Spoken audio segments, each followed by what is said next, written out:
બાઇબલમાંથી ગીતશાસ્ત્ર 24 અને એની પહેલી અને બીજી કલમમાં આપણે આજે સવારે મનન કરીશું.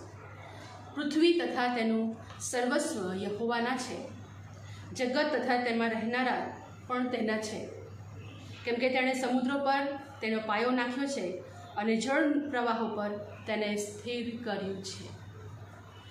પૃથ્વી પરની તમામ વસ્તુ રિપ્લેસ કરી શકાય છે, એને બદલી શકાય છે, પણ મનુષ્ય પૃથ્વીને કદી પણ બદલી શકતું નથી. દાઉદનું જો સૌથી ડીપ રેવલેશન, ઊંડાણનું એક પ્રકટીકરણ જો હોય તો દેવ કોણ છે અને પૃથ્વી જે તેણે બનાવી છે એ આપણે ગીતશાસ્ત્ર 24માં આપણે જોઈએ છીએ. હાલેલુયા. અને વચનમાં લખ્યું છે કે તેણે સમુદ્ર પર તેનો પાયો નાખ્યો છે અને જળ પ્રવાહો પર તેને સ્થિર કર્યું છે. બે બાબત, પાયો નાખવો અને સ્થિરતા આપવી. માણસના જીવનમાં, એક વિશ્વાસીના જીવનમાં પણ એ જ બાબતો હોવી જોઈએ. સ્થિરતા. પણ સ્થિરતા કેવી રીતે આવી શકે? જ્યારે પાયો મજબૂત હોય, જે જીવનરૂપી પાયો જે નાખવામાં આવે છે એ જ્યારે મજબૂત હોય તો જ માણસનું જીવન જે છે એ સ્થિરતા પ્રાપ્ત કરે છે. નહીં તો પાયાઓ જે નાખ્યો હોય એની ઉપર જ્યારે બાંધકામ કરવામાં આવે તો પછી એ બાંધકામ તૂટી જાય છે, કેમ કે એનો પાયો મજબૂત ન હતો. દેવનું વચન આપણને કહે છે કે તેણે સમુદ્ર પર તેણે પાયો નાખ્યો અને જળ પ્રવાહો પર તેણે તેને સ્થિર કર્યું. હાલેલુયા. શું શું બદલાય છે આ સંસારમાં? એવરી ડે, હર દિવસ આપણે જોઈએ છે. જો આપણે સ્કૂલ કોલેજમાં જોઈએ તો પાઠ્યપુસ્તકો બદલાય, રીતિ રિવાજ બદલાય, સંસારમાં વ્યવસ્થા બદલાય છે, નિયમો બદલાય છે, કાયદાઓ બદલાય છે, ઘણું બધું બદલાય છે. પણ પૃથ્વી પર પરમેશ્વરે મનુષ્યને બહુ અદ્ભુત આશીષો આપી છે અને એમાં સૌથી જો મહાન આશીષ છે એ પરમેશ્વરે તેનું વચન તેના લોકને આપ્યું છે. અને જો આપણે જોઈએ તો એક જ પુસ્તક છે જેના નિયમ, જેના કાયદા, જેના રીતિ રિવાજ, જેનું કલ્ચર કદી પણ બદલાતું નથી. એ છે દેવનું વચન અને એ છે બાઇબલ અને તેનો પરમેશ્વર. હાલેલુયા. હાલેલુયા. હિબ્રુ 13 અને 8માં આ પ્રમાણે લખ્યું છે કે ઈસુ ખ્રિસ્ત ગઈકાલે, આજે તથા સદાકાળ એવો ને એવો જ છે. He never changes. ઈસુ એવો ને એવો જ છે. એ ગઈકાલે પણ એ હતો, આજે પણ એ જ છે અને આવતીકાલે પણ એ સદા એનો એ જ પરમેશ્વર છે. એનો પ્રેમ કદી બદલાતો નથી, એની દયા કદી બદલાતી નથી. હાલેલુયા. ઓ હાલેલુયા. એના હૃદયની અંદર મનુષ્ય માટેની જે દયા છે, જે એની પ્રત્યેની જે કમ્પેશન છે, કદી બદલાતું નથી. હાલેલુયા. માથી 5 અને 18માં આપણને દેવનું વચન કહે છે, કેમ કે હું તમને ખચિત કહું છું કે આકાશ તથા પૃથ્વી જતા રહે ત્યાં સુધી સગડા પૂરા થયા વગર નિયમશાસ્ત્રમાંથી એક કાનો અથવા એક માત્રા પણ જતી રહેશે નહીં. એમનું વચન આપણને કહે છે એક કાનો અને એક માત્રા પણ જતી નહીં રહે નિયમશાસ્ત્રમાંથી. આકાશ અને પૃથ્વી જતું રહેશે. જે દેવ પાયો નાખે છે, જે તેને સ્થિર કરે છે, એ દેવ જ તેને પાડી શકે છે, એ જ દેવ જ તેને ઉખેડી શકે છે. But for the better things, ઉત્તમ વસ્તુને માટે પ્રકટીકરણમાં પણ કહેવામાં લખ્યું છે નવું આકાશ અને નવી પૃથ્વી. ઈશુના રક્તમાં ધોયેલા હરેક લોક જે ખ્રિસ્તમાં નવી ઉત્પત્તિ છે તેને નવું આકાશ, નવી પૃથ્વી, નવું યરુશલેમ, હાલેલુયા, તેમાં તેને ભાગ મળશે. સંસારમાં હર દિવસ કંઈક ને કંઈક આપણે સુધારા વધારા જોઈએ છે, અપડેટ.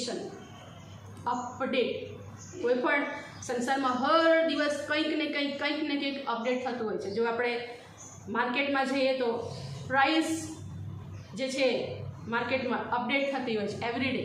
પેટ્રોલ પંપે તમે જશો તો તમને બોર્ડ લગાવેલું જોવા મળશે 94 રૂપીસ, 96 રૂપીસ. પાવર પેટ્રોલ ભરાવો તો એમાં એથી વધારે થોડાક. બજારમાં જશો તો ત્યાં કંઈક અલગ મૂકેલું હશે લિસ્ટ. ઘણી બધી એવી બાબતો છે સંસ્થાઓ, ઇન્સ્ટિટ્યુશનમાં every year fee structure is updated.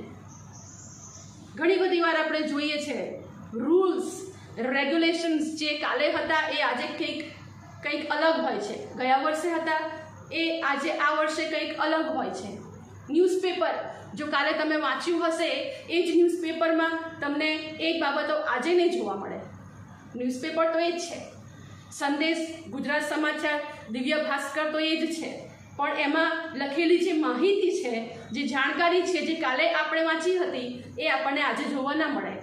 અને જો કે જોવા અમુક વસ્તુ, અમુક બાબત, અમુક વસ્તુ જોવા મળે તે પણ એમાં અપડેટ થયેલી હોય કે કાલે આ હતું પણ આજે આગળ આ પ્રોસેસ થયો છે. અલગ અલગ બાબતો updation every day. World updates you with what is happening now. હાલમાં જે થઈ રહ્યું છે એની માટે તમને સંસાર જાણકારી આપે છે. તમને ખબર પડે છે કે આજે આ વસ્તુ થઈ રહી છે. પણ the word of God updates you for eternity, what will happen in the future. Hallelujah.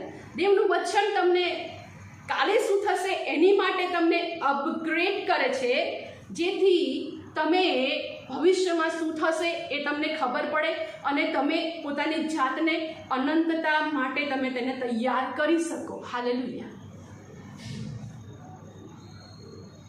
જે માણસ અંદર દેવનું વચન નથી હોતું એ હંમેશા ક્યાંક ને ક્યાંક ડગમગતો હોય છે. ક્યાં જવું, શું કરવું, એક પ્રકારની કન્ફ્યુઝન. શું કરીશું, શું હવે શું કરવું જોઈએ, સ્થિરતા ના હોય. પણ જેની અંદર પરમેશ્વરનું વચન છે, સંસારમાં ભલે ગમે તે વસ્તુ અપડેટ થતી હોય પરંતુ એને એ અપડેશનની મધ્યે પરમેશ્વરનું વચન એને હંમેશા અપગ્રેડ જ કરતું હોય છે. Hallelujah, hallelujah. We have to understand this thing.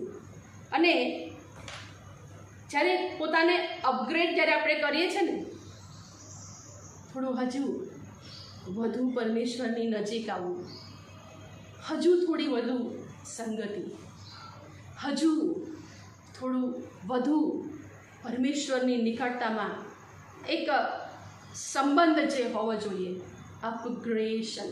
Hallelujah. How you will upgrade yourself.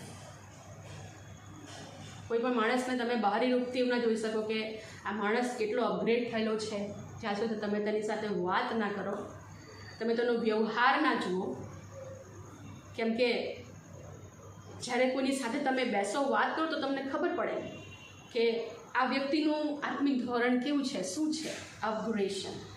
હંમેશા આપણે દેવના વચનથી પોતાના જીવનને અપગ્રેડ કરતું રહેવું જોઈએ, કેમ કે તે આપણને સ્વર્ગમાં લઈ જવાને માટે, યોગ્યતા પ્રાપ્ત કરવાને માટે આપણને સહાયતા કરે છે. હાલેલુયા. અપગ્રેશન. પ્રભુની વધુ નિકટ આવો. પ્રભુ મારા વિશે નહીં, ઓલ અબાઉટ યુ. પ્રભુ તારા વિશે. પ્રભુ હું થોડીક, તું વધુ. પ્રભુ એટલા માટે યોહાન કહે છે તું વધે અને હું ઘટું. પ્રભુ મારા જીવનથી તને મહિમા મળે. હાલેલુયા. આજે પણ પવિત્ર આત્મા મંડળીને તૈયાર કરી રહ્યો છે અને એ શીખાડે છે હી ઇઝ કમિંગ. ઈસુ ખ્રિસ્ત આવે છે. What would be our vision for future. ફ્યુચરમાં, ભવિષ્યમાં આપણે કયું દર્શન જોઈ રહ્યા છે, આપણી આંખોમાં કયું દર્શન હોય છે? My lord is coming. Hallelujah. મારો દેવ આવે છે, જેણે પૃથ્વીનો પાયો નાખ્યો, સમુદ્રમાં તેનો પાયો નાખ્યો અને જળ પ્રવાહો પર આ પૃથ્વીને સ્થિર કર્યું. એ પૃથ્વી પર તેણે જન્મ લીધો અને પાછો ફરી એ આવે છે એના લોકને લઈ જવાને માટે. બધું બદલાશે. માણસ વ્યક્તિ બદલાશે, તમે જેની પર વિશ્વાસ રાખો છો, ભરોસો રાખો છો, એ બદલાશે, પણ દેવનું વચન, તેનો પ્રેમ કદી પણ બદલતો નથી. હાલેલુયા. દેવનું વચન તટસ્થ છે, અડગ, કેન નોટ બી મૂવ્ડ. હાલેલુયા. અને દેવના વચનમાં એક બાબત તમને જણાવવા માંગુ છું કે એમાં કોઈ એડિટિંગ ડિલીટિંગ સિસ્ટમ નથી. પરમેશ્વર, there is no editing and deleting system in the word of God. પરમેશ્વરના વચનમાં કોઈ પ્રકારની એડિટ થતી નથી, કશું મૂકવામાં આવતું નથી કે પછી એને એમાં કાઢી નાખવામાં આવતું નથી. અને દેવના વચનમાં ફેરફાર કરવો, કાઢી નાખવું, તે પદ્ધતિ માણસે સમજવી જોઈએ. કેમ કે જે કોઈ માણસ દેવના વચનની સાથે રમે છે, playing with the word of God, he is never be forgiven, because એનો જે લેખક છે એ પરમેશ્વરનો આત્મા છે. હાલેલુયા. અને જે કોઈ માણસ તેના વચનમાં કે તેના પોતાના જીવનમાંથી દેવને કાઢી નાખે છે, એના વચનને કાઢી નાખે છે કે ભૂસી નાખે છે, તેનું અસ્તિત્વ પણ અનંત જીવનમાં રહેતું નથી. જીવનની પુસ્તકમાંથી નામ લખાયેલું હશે ને તો પણ કાઢી નાખવામાં આવશે. અને દેવનું વચન આપણને એમ કહે છે, પ્રકટીકરણ 22 અને 18માં, આ પુસ્તકમાંના ભવિષ્ય વચનો જે કોઈ સાંભળે છે તેને હું સોગંદ દઈને કહું છું કે જે કોઈ તેઓમાં વધારો કરશે તો તેના પર દેવ આ પુસ્તકમાં લખેલા અનર્થો વધારશે. વધારો કરવો, કોઈ પણ બાબતને વધારો કરવો, પરમેશ્વરના વચનમાં ઉમેરો કરવો, વધારો કરવો. વળી જે કોઈ આ ભવિષ્ય વચનના પુસ્તકમાંથી કંઈ પણ કાઢી નાખશે તો દેવ તેનો ભાગ જીવનના ઝાડમાંથી તથા પવિત્ર નગરમાંથી, એટલે આ પુસ્તકમાં જે જે લખેલું છે તેમાંથી કાઢી નાખશે. ડિલીટિંગ ખાલી માણસ જ નથી કરી શકતો. When God deletes, He deletes permanently. If there is no repentance, જો પસ્તાવો નથી તો પરમેશ્વર હંમેશની માટે એ વ્યક્તિને કાઢી નાખે છે.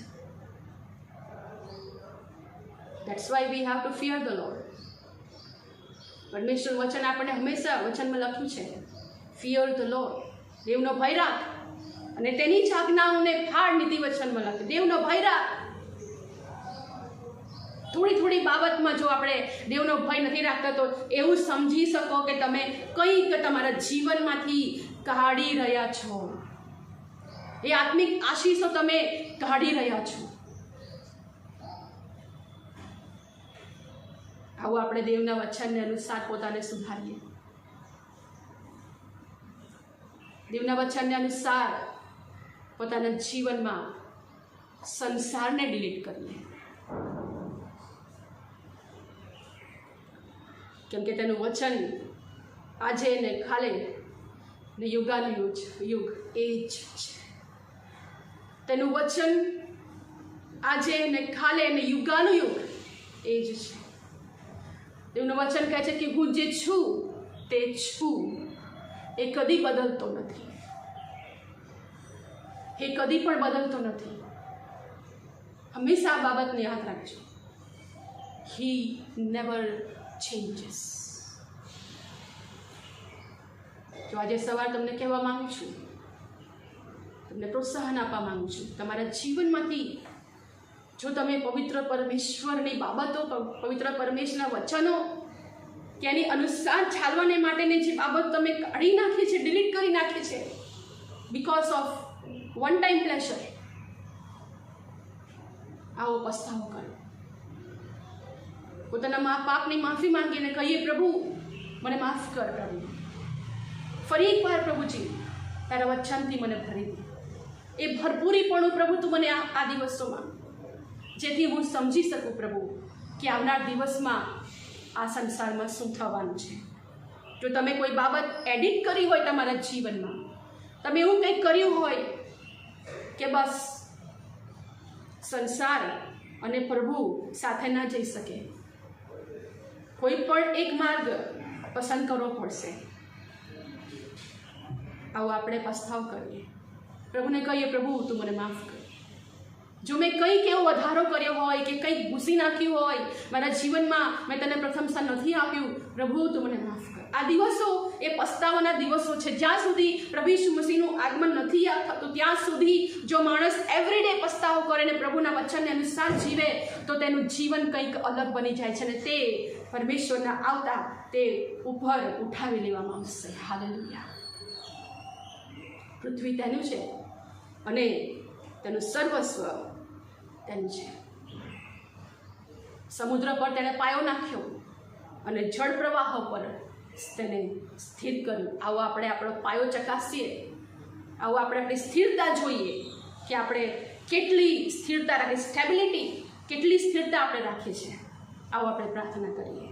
પ્રભુજી, હું ધન્યવાદ કરું છું તમારા પવિત્ર વચનને માટે. પ્રભુ આ દિવસોમાં પ્રભુ વચનરૂપી ફાયો પ્રભુને સ્થિરતા પ્રભુ તમે તમારા લોકને આપો. પ્રભુજી આ દિવસોમાં પ્રભુ તમારા આવતા સુધી પિતા, પ્રભુ પિતા અમે એવું જીવન જીવનારા બની શકીએ જ્યાં પ્રભુ પિતા પરમેશ્વર પ્રભુ આ જીવન પ્રભુ તમને પિતા પસંદ થાય પિતા પરમેશ્વર, અને આ જીવનથી પ્રભુ તમે વધો અને અમે ઘટીએ પિતા પરમેશ્વર. કૃપા માંગુ છું પિતા. જે કોઈ પ્રભુજી આ સંદેશને સાંભળે છે પિતા, એ પિતા હરેક જણ પ્રભુ પિતા આ વચન દ્વારા પિતા એક ચેતવણી પામી શકે. પ્રભુ આ વચન દ્વારા પ્રભુજી પોતાના જીવનને પિતા સુધારી શકે પિતા, એવી અમે કૃપા માંગીએ છીએ પિતા. અમે સગડા પ્રભુ તમારા હાથમાં સોંપાઈએ છીએ પિતા. પ્રાર્થના પ્રભુ ઈસુ મસીહના પવિત્ર નામથી માંગીએ છીએ. સાંભળો, સ્વીકાર કરો. આમેન.